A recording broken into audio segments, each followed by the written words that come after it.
Nobody.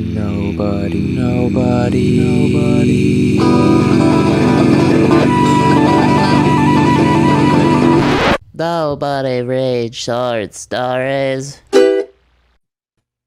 Hey everyone, I'm Jeremy. And I'm Megan. And you're watching Nobody Reads Short Stories, where we do short stories. Yes, so you can find all of our episodes on our website, nobodyreadshortstories.com. Tonight is the third episode of season 3. And tonight we have the wonderful Robin Greenspan reading her short story, She Wants a Dog, I Don't. She wants a dog. I don't. Every so often in a relationship, you are going to be asked to do something you do not want to do. And even though you know you're going to end up doing it eventually because it matters to her and she matters to you and you want her to be happy, that does not mean that you don't go kicking and screaming the whole way. For 23 years, Lacey and I had miraculously managed to agree on most major things. Which house we should buy, not to fart in front of each other unless on accident, and having cats instead of kids. We are cat people. We've always had cats, always would. That was the unspoken agreement. When we moved in together, she brought her cats, I brought mine. We merged cats. When those cats died, we got replacement cats. Simple, agreeable. Now, all of a sudden, she wants a dog? All right, it's not all of a sudden. She's been asking me for a dog for several years. I've just skillfully managed to wriggle out of it. I like our life the way it is. I feel a certain amount of security in clinging to the way things are right now, and I don't want anything to change. Meanwhile, Lacey's been biding her time, giving me space, waiting to make her move. I need to talk to you, she says with a serious tone, and my blood runs cold. I know you know this, and I haven't brought it up in a while because I've been trying to give you time to get used to the idea. Oh God, don't say it. But I don't want to wait any longer. Please, no. I want a dog now. Shit, she said it. Now what do? She's already heard all my brilliant excuses. Now, with everything that's going on in the world, dogs are a lot of responsibility. You can't just ignore them like cats. You have to bathe them and walk them and pick up their poo and clip their nails and have their anal glands expressed. They're expensive. The house is too small. And what about the cats? We have the perfect pet joy to annoyance ratio. What if we mess it up? What if we pick the wrong dog and it turns out to be evil and then we're stuck with it forever like those people who live in fear of their own pets and can't have company or leave the house? Yet she is unmoved. Honey, I play my ace card. You realize that once we get a dog, we can't just run off to Vegas whenever we want to. Right, she says incredulously. When have we ever? No, I know, but now we can't. She takes my hands and looks me in the eyes. She doesn't need to say anything, and we both know it. All right, I say, avoiding eye contact. I guess let's start looking. Sweetheart, she says, sensing my hold back. You know this can't just be my dog, right? She has to be our dog. I know, I said. I didn't know. Don't worry, she says. I found a foster site, so we won't be locked into anything. And I promise, we are not going to adopt any dog unless we are both in love with it. Uh-huh.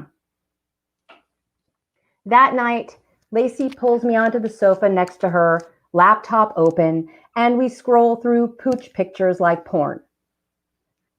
I'm going through the motions, dismissing dog after dog offhand like a jaded Hollywood agent. Too old, too furry, too many issues. None of these dogs are doing it for me. I'm quietly keeping my heart closed just enough so I won't fall in love with any dogs and won't have to do this because I don't want to. Holy fuck, That dog is cute. This might be the cutest picture of any dog I've ever seen. This little bat-faced chihuahua-headed thing with a crooked smile, sparkly black bubble eyes, wearing a red and white striped Henley. Damn it. I'm a sucker for dogs in shirts. What do you think, honey? Lacey seizes on my weakness for clothed creatures. Oh, wow. Oh, boy. Things are moving way too fast. We just started looking. I thought this would take months, years even. I'm not ready. I mean, what do we even know about this dog? Maybe there's something wrong with it. Maybe it needs dialysis. Maybe it's a leg humper. Lacey reads her profile. Her name's Ophelia, which only adds to her adorably tragic allure. She's 4 years old, well-behaved, house-trained, cool with cats, couch potato. Oh, shit. She's perfect. 3 days later, we're standing in the driveway waiting for our foster dog to be delivered like DoorDash. A white van pulls up. Here we go. Shauna, the foster coordinator, gets out of the van. We all shake hands and exchange niceties. Then, like an MC at an open mic night, she says, "Are you ready to meet Ophelia?" I try to convey with my thinly veiled, freaked out expression that I'm totally not ready to meet Ophelia, and I'm not agreeing to anything. Lacey looks like a kid on Christmas. Here she is. Shauna slides the van door open and out jumps some dog with no clothes. Wait, what? Who's this? This isn't the dog in the picture. Where's her shirt? And why is she so gray around the muzzle? 4 years old, my ass. Aw, look at her, Lacey oos. I don't mean to be rude, but without the shirt and whatever filter they clearly used on that photo, this dog is not all that cute. In fact, she's kind of weird looking. She's got a tiny head, Yoda ears, torpedo torso, eyebrows like a silent movie star, overgrown macaroni claws, bowed out spindle legs, and the hairless chest of an aging wrestler. Want to see her tricks? Shauna tries to distract us from the dog's underwhelming appearance by running her through her routine. Okay. This dog does have some tricks up her sleeve despite not having any sleeves. She sits, she stands on her hind legs, she twirls for a treat. This could be a Dance 10 Looks 3 situation. And then Shauna gives us some starter supplies, a few last-minute pointers, and abandons us in our driveway with a funny-looking shirtless dog. Her tail is tucked under, Lacey observes after we bring her into the house. She must be nervous. Of course she's nervous. Why wouldn't she be nervous? She doesn't know what's going on or what she's doing here or if she's in good hands or if it's a beneficent universe. Oh, wait, that's me. What should we do? Lacey asks. Me? You're asking me? I don't know. How should I know? I rack my brain for whatever fragments of Cesar Millan, dog whisperer, I can string together. Something about pack leader, something about calm and assertive. I try to reassure her. You're okay. Everything's fine. I think I'm talking to her. Good girl. You're a good girl. But I can see in her eyes, she's not sure she should believe me. This is exactly why I didn't want a dog. What do I know about dogs? I know cats. Dogs are not cats. Cats don't need anything from you. That's what I like about cats. They don't need you. They can disappear for hours. Sometimes you don't even remember you have cats. Our two cats, Lionel and Frankie, can pretty much do whatever they want. Partly because they're decent cats, behavior-wise, but also They won't listen to us anyway. This dog, on the other hand, actually obeys. She stays, she sits, she comes when you call her. The only time the cats come when I call them is when they just so happen to already be on the way. Lacey runs to CVS for a dog toy and a bottle of vodka. This seems to calm everyone down, and we make it through day one. That night, we lie in bed with the cats, the dog snoring on the sofa. I can't sleep. I don't like not knowing how this is going to go. I can't stand being in this uncomfortable unknown. Relax. Try to tell myself there's nothing to be done right now. I have 2 whole weeks to see how I feel about this dog. That is the agreement we have with the shelter. We keep her for 2 weeks, then bring her to an adoption fair so they can try to find her a permanent home. 2 weeks. That's plenty of time. I don't have to think about it. I don't have to worry about it now. I'm in love with her, Lacey blurts out on day 2. What? Already? I know, but you don't understand. I was sitting on the sofa watching TV and she sidled up next to me and plopped her head against my chest. Oh, shit. It does sound delightful. I didn't mean for it to happen. It just did. God damn it. We had an agreement. See, this is the part that nobody ever takes into account. Emotions. You make all these plans, you think you know exactly how it's all going to go, and then head plop. So now what? What does this mean? It all comes down to me, right? Lacey's on board. The cats are whatever. It's all on me. It's either fall in love with this dog in the next 2 weeks or rip my wife's baby out of her loving arms. The pressure starts to get to me. The next day, I pick a fight with Lacey over poo bags. I've got shit on my sleeve, she announces, returning from her evening dog walk. What? You mean actual shit? The bags we're using for the poo are not working. We need to buy actual poo bags. But we agreed we weren't going to spend money on poo bags until we knew we were keeping the dog. I was going to continue stealing produce bags from Trader Joe's. I don't understand. We say we're going to do things a certain way. We agree to certain things, and then all of a sudden it goes all out the window. Yes, this is the hill I've decided to die on. I am not spending money on poo bags, I continue. We've already spent enough money on this dog. And anyway, there were no poo bags when I was a kid. People just let their dogs poo wherever they wanted and left it there until somebody stepped in it. Do you resent me? Lacey asks. What? No. Of course I resent her. I've been put in an impossible situation that I never should have been put in, and she's the one who put me in there. It's just hard, I say. I know. The days pass, and this dog is definitely making a play for me, doing undeniably adorable things. Yes, it's precious, the way she nuzzles her nose under my hand so I'll be forced to pet her head. Yes, it's handy, the way she barks off solar salespeople. But I am not ready to agree to anything yet. Day 5, Lacey calls me from the road.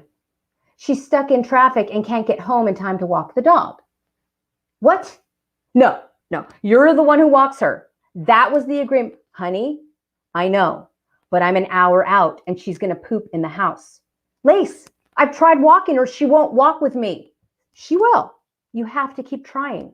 I've tried all the things. She takes a few steps, then turns back toward the house. Fine, Lacey says. If she won't walk with you, you're going to have to pick her up, carry her down to the end of the block, and then let her walk you home. Are you out of your mind? That's how I trained her to walk with me. Pick her up? You want me to pick her up?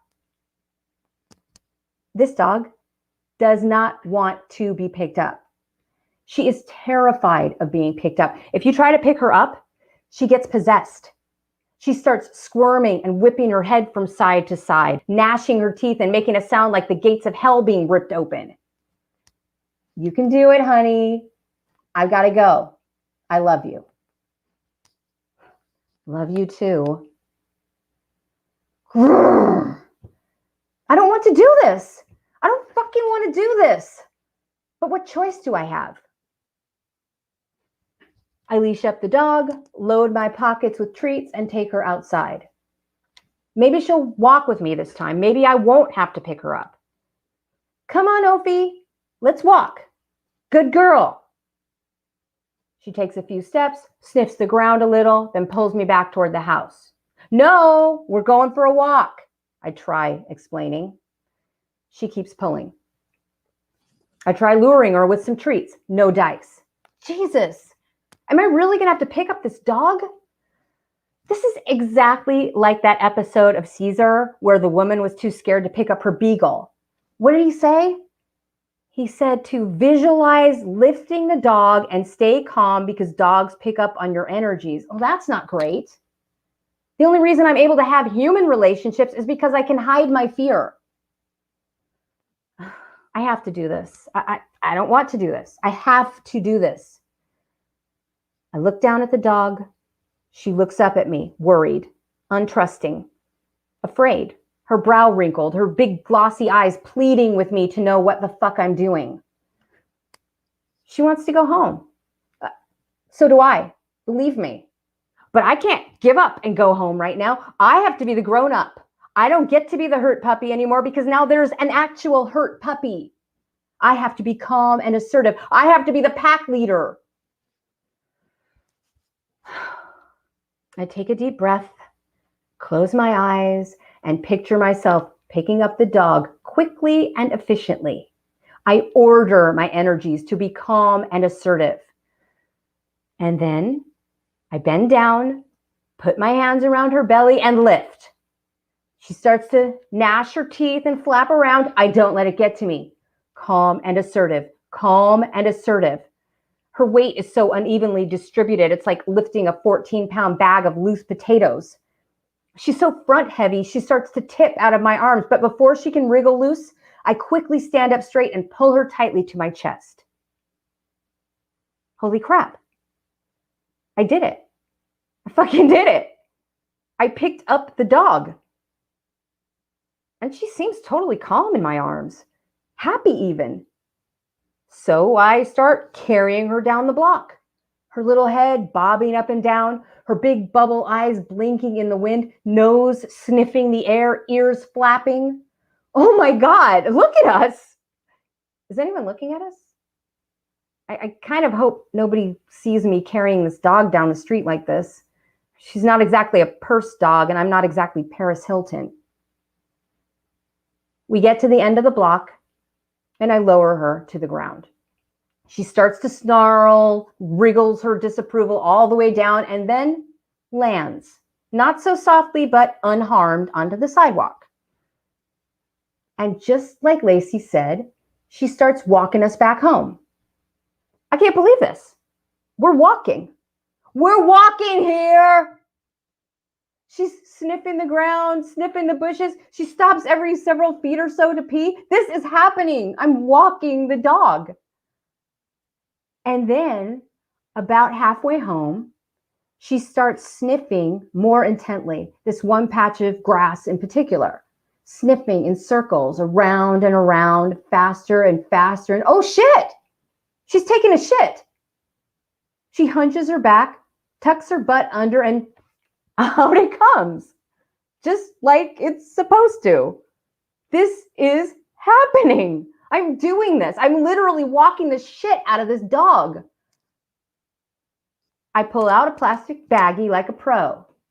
Ugh, Lacey was right about these Trader Joe's baggies.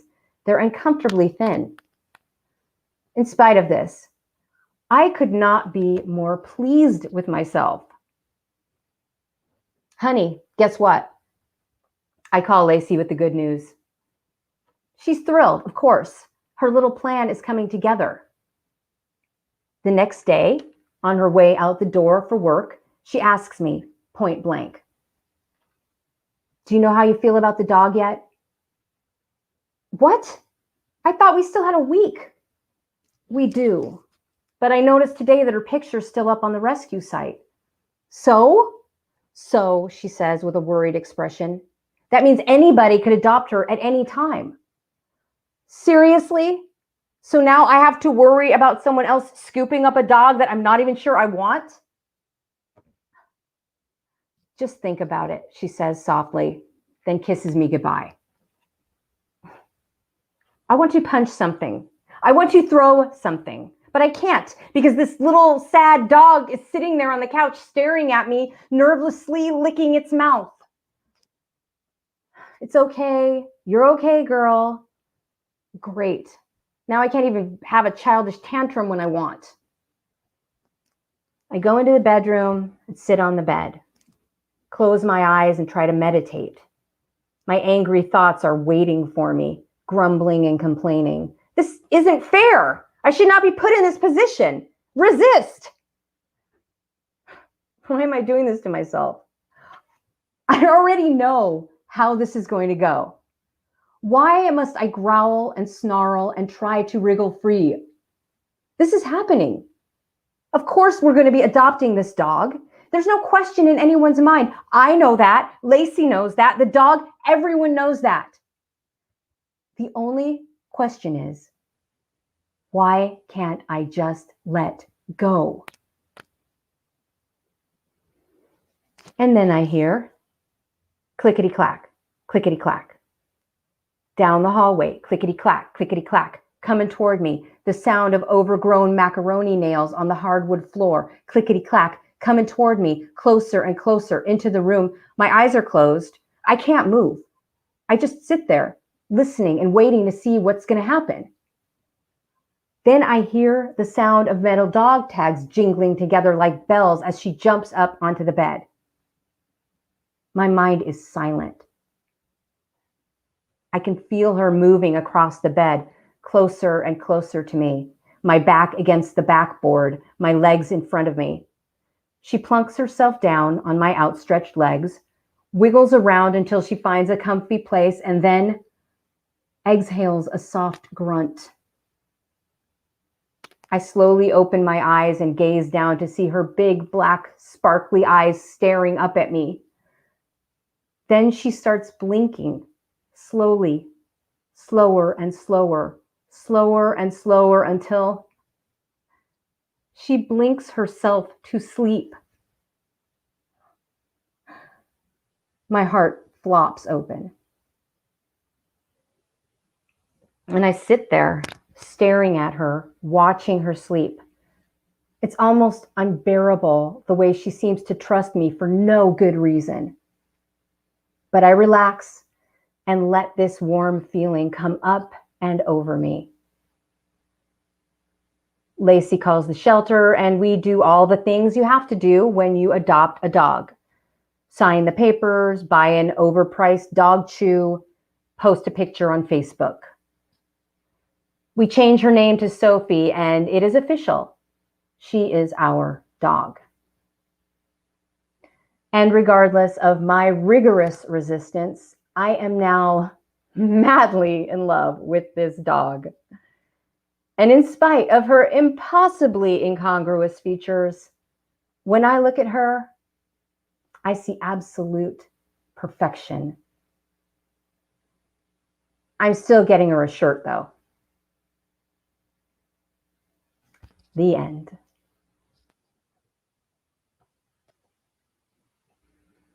Oh my gosh, what a fantastic read, Robin. Good job. Thank you. Thank you, Megan. Oh, so good. You're Thanks, welcome. you guys. So we're going to have Robin step back into the green room so that we can talk about her away from her face, I guess. I can't say behind her back because she'll hear everything that we're saying. And before we do our cranky talk, this is a really good time to let Robin and us know what you thought of the show. Let us know what you thought about She Wants a Dog, I Don't. If you have any experiences with getting your own dog, we'd love to hear about that too. Anything you say below will also help the algorithm pick us up so that our stories will get more playtime. And we all want that. All right. Yeah. So we want to hear what you have to say. Like, please let us know about your own animals and like the love stories of how you got together with your cat or your dog or your bird or whatever. Like, we would love to hear all of those heartwarming stories. So don't be shy. Let us know and let Robin know what you thought of her story. So we're going to let you guys know what we thought of her story right now with Cranky. We're going to crank that Cranky because we talk a lot and we need a timer for that. Like just now, we've been babbling on for like 30 seconds. Sure do. I mean, we just like talking. That's the only reason why we have this show, is so that we can talk to our really cool friends and listen to their stories and then talk some more. Yeah, I mean, I really like, we're happy to showcase our friends' stories and the stories of really great writers, but really it's just that Jeremy and I want to talk a bunch. We also hold the authors hostage after the show, like, and don't let them leave. And talk their ear off. And then after they leave, Jeremy and I talk again. We hold Mark hostage and we talk some more. So we're talkers, like we're doing right now. But let's focus our talk onto Robin's story. Piece. So I want to talk first. So okay. Megan, I'm talking first. Okay. So Mark read this piece first. Like, of the three of us, Mark read this piece first. And sometimes he's very like, he doesn't, it's like, what's the poker face? He's very poker face with like what he thinks of something. And I was like, oh shit, I need to read this next because I need to know how this piece is. And then I was like, oh shit, I don't care what Megan and Mark think. This piece is going on the show. And then maybe like a couple days later, you, Megan, texted, you're like, I love this piece. And I was like, oh, so good. So we could discuss this on if we want to have this piece on the show. And I knew that this piece was going to be on the show after I read the piece. Yes. And it turned out that even though underneath his stoic demeanor, Mark was in love with this piece as well. He was in love with the piece too. Yeah. So it all worked out. Yes, I love this piece for many reasons. I just think that I've known Robin's writing for quite a few years now, and she just has such a wonderful way of turning like what we might consider to be like an everyday occurrence or a smaller moment in someone's life into something that's very vulnerable and magnificent. Like, I was thinking about when I was hearing her read tonight, like how, like, what a lovely story of someone opening their heart to love, like someone who is able to be very, very brave and courageous against her instinct to stay closed off. And here she is, like, allowing herself to be opened up and vulnerable by this like precious little dog that blinks herself to sleep, which the blinking, can you, my heart. I can't, like I can have a hard heart myself to like warm and fuzzy things, and even my stone heart was melted by a dog blinking itself to sleep. Like, also the clickety clacking of the macaroni nails. I see it so clearly every time. By the way, I want to. We've got a lot of people that are commenting, so let's read some of these. Megan, do you want to go back and forth with me? So Lisa Coten says, love seeing you read your wonderful story, Robin. Hi, Lisa. And then Dallas. Oh. We're gonna shout all these people out. Because we love shouting out for our fans. So Dallas, who was on the show at the top of the season, says, Yoda ears, wow. The hairless chest of an aging wrestler, wonderful. 2 descriptions I really love. For those of you who are listening, that's a great way to imagine that in your head. And by the way, Dallas was on our show. This is one of our authors commenting on another author. Yeah, everyone knows each other. Coming back. This is wonderful. So Maureen says, Jeremy, you gonna take that one, or do you want me to take it? Sure. A great telling with nothing spared of how it is when you are not a dog person. And I've heard Maureen actually has had 2 dogs, and I remember her sharing how that was for her, like having people want a dog, and then she got a dog, kind of similar. Coming to terms to keep the peace. It grows on you even when you don't want it to. Love the detail and the feeling. Yeah, and Dallas continues with great story, great read. The story shows how far we will go for love. Agreed, Dallas. Thank you. Oops, sorry. Megan, yeah. can you read the other one? Oh, yeah, of course. So Lacey, who is featured in this story, was listening, and she says, "Wonderful, a great description of Ophi, now Sophie." And Lacey continues, "I actually teared up at the end, which I hadn't done in prior readings. Thank you for a great read, Angel." Oh, thank you, Lacey, for supporting us and supporting Robin. And Robbie says, "Such a great story." And Dallas rounds us out with, "Robin has an incredible wry sense of humor. I laughed my A off." Yay! I agree. I was laughing really hard while she was during the reading as well. So And for those listeners that are not experiencing what we are on the YouTube, the podcast listeners, we're on YouTube Live right now, and so we're just reading back some of the comments. And YouTube listeners, if you are still with us, let us know seriously what you think. Like, we love this. This is so much fun. oh yeah, that's why we're taking extra time to like read everybody's comments. Totally, yeah. We love getting hearing from you guys, hearing from the fans, hearing how you're reacting to the story. So thank you and keep it up. So before we bring Robin back, I just want to let you guys know a few things about Robin. So this is what she says. Robin co-wrote and starred in the feature film Girl Play with Dom DeLuise alongside the love of her life and co-star Lacey Harmon, and that can be found on Amazon. Amazon! She's on Amazon!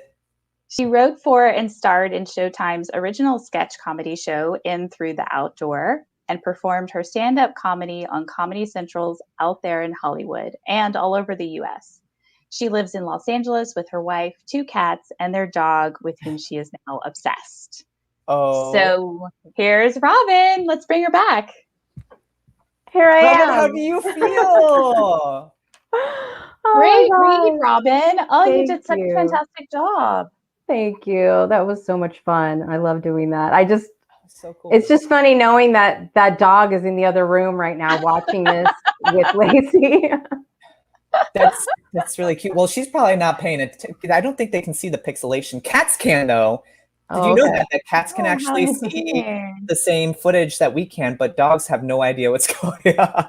Really? Okay. Yeah. Okay. Well, since we know that Sophie's watching, why don't we bring up a picture of Sophie? Oh my goodness, I'm so excited about this. Are you ready? You got a trigger warning. There's so much cuteness about to happen. So much cuteness. Like, seriously, make sure you're sitting down because I don't want you to get injured on the cuteness. You could be overwhelmed. There she is. Oh my goodness. Freaking cute. So for our podcast listeners, Mark, our wonderful producer, has just brought up a picture of Sophie. She is just as Robin described her. She's got big Yoda ears, bubbly eyes, the hairless chest of an aging wrestler. And she's wearing like a little red and white striped shirt with like its 2 buttons undone. Like she looks like she belongs in Brooklyn, you know, like living in the row houses.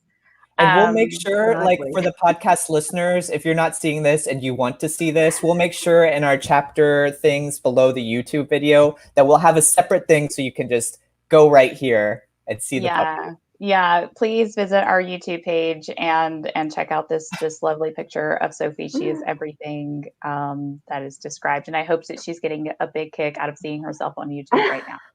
Robin, what made you write this? Like, what inspired this? Oh my God. Well, you know, it's a true story, and I wanted to reckon with resistance. You know, that was what interested me about this. It's like, you know, Lacey and I have these things that we call no-brainers, where you just know that when somebody asks you to do something, that it's a no-brainer that you're going to agree to do it. And I mean, this fell in that category, but it was like, I mean, she literally was making a play for the dog for years and years and years. And I would just like dodge, I would change the subject, you know, throw out all these different reasons.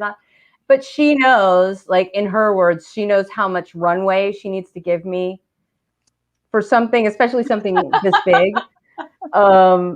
that was what was interesting to me about it. I just like, you know, in a relationship, when something like that comes up, not like how you get out of doing something that you don't want to do, but how you get over yourself and just stop making it so hard.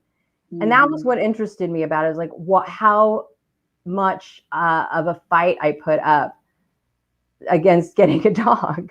Well, it's scary too, right? Like you mentioned that you had a bunch of cats, so it must be scary dealing with a different type of animal. You've become comfortable with cats. And then a lot of times, and I'm not saying this is you, Robin, but a lot of times people choose the type of pets they are based off of their personalities, right? And dogs are they need affection. They need you to be open to giving them affection. So I can imagine that's also super scary. Yeah, I guess I didn't know. I think that is a part of it, because cats are so blasé. They really are just like, you know, whatever. And dogs, they're more needy. And I think, you know, neediness, I think, you know, a lot of times people say, oh, I want to be needed. I don't think people do want to be needed. I don't think, when you really think about it, it's very stressful to be needed. And it's very true. Dogs do need you. So I think that was a big factor, just this feeling of, you know, losing independence, losing freedom. But, you know, I really love that you call this like an exploration of resistance. Like that's so evident in the story, and it's really what I gravitated to about the story as well. It's just like, oh yeah, I mean, it's such a like there's all of this like really intense stuff going on with you, and it's wrapped up in this like a very like simple kind of what we would kind of write off as like being, oh, that's just a simple thing, you just get a dog or you don't get a dog, but I think you really explore it really well and show the complexity of that decision and what it means for you and what it means for your family and what it means for Sophie eventually. Yeah, it's I'm very interested. I'm much more interested in the internal struggle than the external story, and that was kind of something that I had to reckon with in writing this, because I knew I wanted to write about this situation and this episode in our lives. But it's like, you know, the first couple of drafts, it was just a lot of all the different things that she did and all the funny things that I found amusing. And then, you know, I would get notes, because we're all in writers group together, and people were like, well, I want to know what was this like, and what was this like? And I'm like, obviously there are a lot more details that go into this. Like every minute there's more unfolding. When you bring an animal into your house, there's a lot that you have to deal with. But I finally just had to accept that this is about this internal struggle, not about all the details of, you know, when she first did this or did that, but every single element of it had to do with how it was making my life difficult, or how it was adding to the stress for me. So yeah, it was about the internal struggle for me. Were you surprised by, as you kind of turned inward, was there a realization or anything that came up that surprised you? Yeah, actually, I mean, when I was really trying to finalize this, actually, before submitting it to you guys, and after submitting it to you guys, I was like, I wanted to, I couldn't quite get, like, what was that moment? Yes, she's on, I got the moment of when she won me over, but I was trying to understand the moment before she won me over. And I meditated on it. And what came to me was that she was the answer to a prayer. And the prayer was, help me to let go. Oh, that's so good. Wow. So that's kind of how it got framed. Like, I can't do that. Like, I can't just do this. I can't just say, okay, fine. Let's just keep the dog. I couldn't get there. And then she comes clickety clacking through the house to me. And it's like, okay, so she answered the prayer of how do I do this? And she comes in and just sort of oozes love all over me. And it's like some other part of me opens up that I didn't know about. That I couldn't, it wasn't a decision that I made. It was just sort of, it happened. Oh, Robin, that's so beautiful. It really is beautiful. And something you said hit me. It was just the all-encompassing thing that you said hit me. And it's how your partner like bonded with the dog first. That's so much pressure. Like that just hit me. That just hit me. I was like, oh my goodness. Like the amount of pressure, like you're trying to be open. And then like, what do?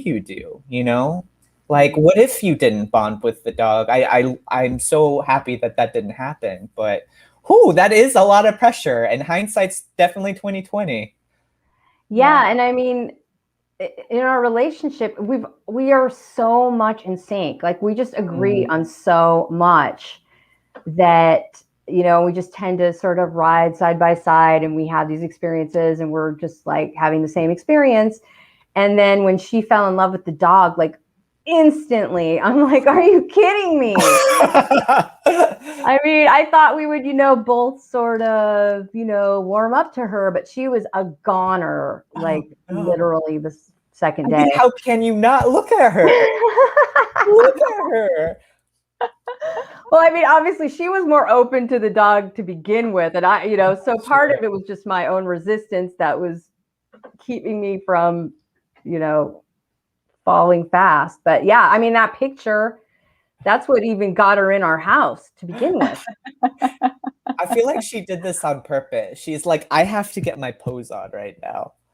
Yeah, that is a definite play. That is like whatever you have to do to get in the house, right? Like that's however you can break in, as we all know. Yeah, we say she's like Jerry.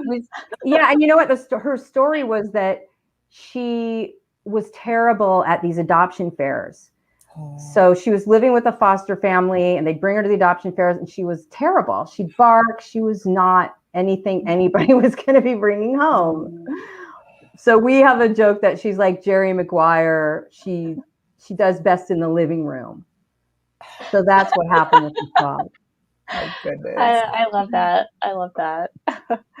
Robin, I also wanted to give you kudos for writing this story and doing so from the heart, like so simple, because like as writers, we oftentimes feel like we have to either write like super like prosy stuff, or we feel like we have to put a lot of action in something for people to actually listen to the story. And I love that you came from it. It was like very meditational. You came from just the heart. You just let the words flow. And some of the most simple parts of the story were some of the parts that I most appreciated. So seriously, kudos. Thank you.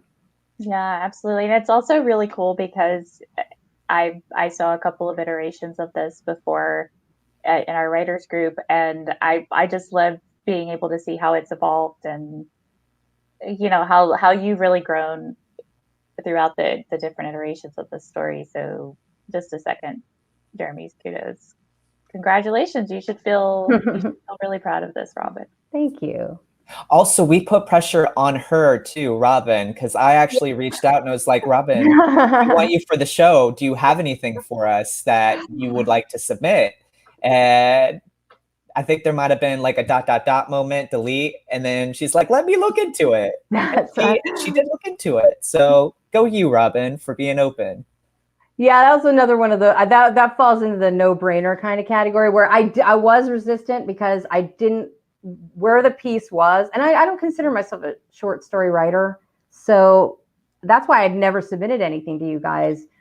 But I thought this could work as a short story. But I had dropped it after, I don't know, when I first wrote it like a year ago. I dropped it because I couldn't find it, and I just couldn't find it. And then when you asked me, I was like, oh man, I have to say it. That's one of those things where it's like, well, I can't say no. I'm not going to finish the story, and I'm not going to come on your podcast.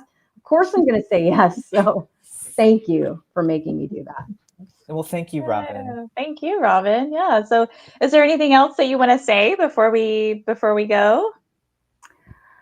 Hi, Sophie. Robin, No, you I have also nothing win to the say. comment squad. You have so many comments on Oh my this. gosh! Yeah, your whole fan is your entourage is here tonight. So They were chatting away too while you were being interviewed. They're like, "Oh my god!" Everyone's saying, "What a cutie!" Like everyone's a fan. yeah. I Matthew think they're Robinson talking about the just dog, said, but "Aw." okay. Bruce is my godfather, and he commented, "Great story, cute dog." So yes, you Thanks, definitely got some Bruce. fans out there, Robin. So thanks again for letting us share your story and for coming on the show. It has been such a pleasure, and you gave a fantastic read. So High five, Robin. Woo! yeah, woo! High five. Thank you for having me, you guys. You know I'm fans of yours. I love the podcast. I am honored and thrilled that I got to be a part of it. And just keep up the great work. Oh, thanks, Robin. Robin. We appreciate it. Love you. Bye. Bye. That was so great. Oh my goodness. I'm so happy. Like Yeah, my face kind of hurts a little bit because I've been smiling so much. We have so many talented writers, and it's so nice that we know them, right? Yeah, I feel really blessed to have so many writer friends and like friends that are writers, but also friends who are like really supportive of everything that people in the writers group are doing, and they're supportive of each other's work, and it really makes. And they're talented. They're not just writers. They're like for real good. Yeah, absolutely. They're very talented, and they want people to succeed, and it's really really wonderful. It sure is. Yeah. So if you haven't already, please go to our YouTube page and like and subscribe. Let us know and let Robin know what you thought of her story. Leave her a comment. Pet stories. We really want those too. Yeah, and if you're going back and you're listening to previous episodes, please let those authors know as well. And you can, if you're watching on YouTube, you can find all of our podcasts on Stitcher, Apple Podcasts, iTunes, Amazon, and Spotify. I think I got all of them there. I think you're doing a great job, Megan. Thank you. And also, we like talking, right, Megan? Oh, yeah. So you can talk to us by going to our Facebook or Instagram. Wait, did you just do that? Do what? Oh my gosh, I just had this fear that I'm basically repeating something that you said. I just had... You are. I already said everything about that. Don't do that! Don't do that! Oh my gosh! I was like, it was almost like I came out on stage naked. I was like, oh my goodness, this is like the most embarrassing thing that can happen. Yeah, or like you said you're in a play and you feel like you said the wrong line and you're like, what did I do? Oh my goodness. Oh, I have a story, but we are not doing cranky talk, so we're not going to do that. But yeah, Facebook, Instagram, and then Twitter. And if you do tweet us, we have the hashtag NRSS podcast. Yes, and we have merchandise every day, all day. We have wait, we're going to do the merchandise, but can we please pop the puppy picture up? Oh, okay. Let's pop the puppy picture back up. And then we're going to go... Oh, speaking of puppies, if you want to see your dog...